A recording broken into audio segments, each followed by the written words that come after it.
Hello बच्चों, आज आप लोगों को बहुत ही बेसिक कॉन्सेप्ट बताना चाहेंगे। बहुत ही बेसिक चीज़ है, मैं बहुत इंपॉर्टेंट है, छोटी सी चीज़ है, स्टार्टिंग यहीं से होती है, तो इसलिए आप लोग इसको ध्यान से देखें।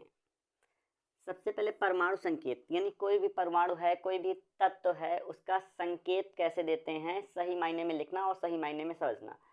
होता क्या है कि अगर कोई हमारा तत्व सिंबल है जो परमाणु से मिलकर बना होता है, कोई तत्व है तो तत्व के ऊपर कोई तत्व है उसके सिंबल के ऊपर जो लिखते हैं हम द्रव्यमान संख्या लिखते हैं।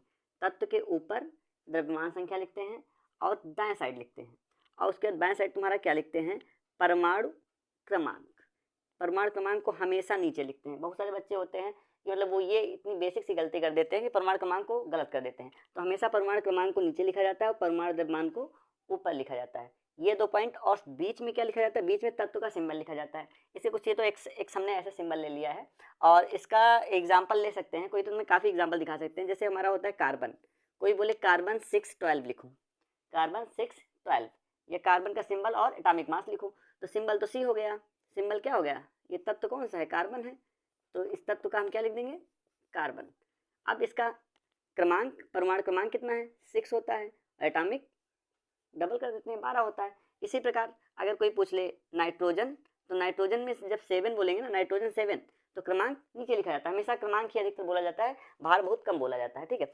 N7 क्या बोलेंगे, N7 यानी परमाणु क्रमांक 7 है, तो भार कितना हो जाएगा, 14 हो जाएगा। और कोई बोले ऑक्सीजन, तो ऑक्सीजन क्या होता है, 8, ऑक्सीजन 8, और 8 का जस्ट डबल कर देंगे तो 16।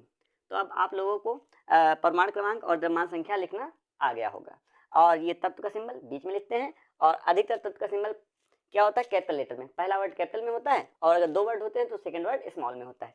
ये हो गई बेसिक चीज़ें। अब आते हैं इससे एक फार्मूला छोटा सा, इसको भी कंसेप्ट क्लियर कर लो क्योंकि इससे छोटे छोटे क्वेश्चन पूछे जाते हैं कभी भी।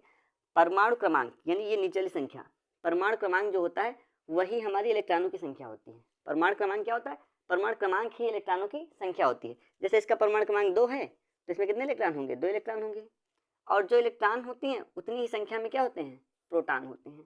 किसी भी तत्व में जितने इलेक्ट्रॉन होते हैं उसी संख्या में प्रोटॉन होते हैं।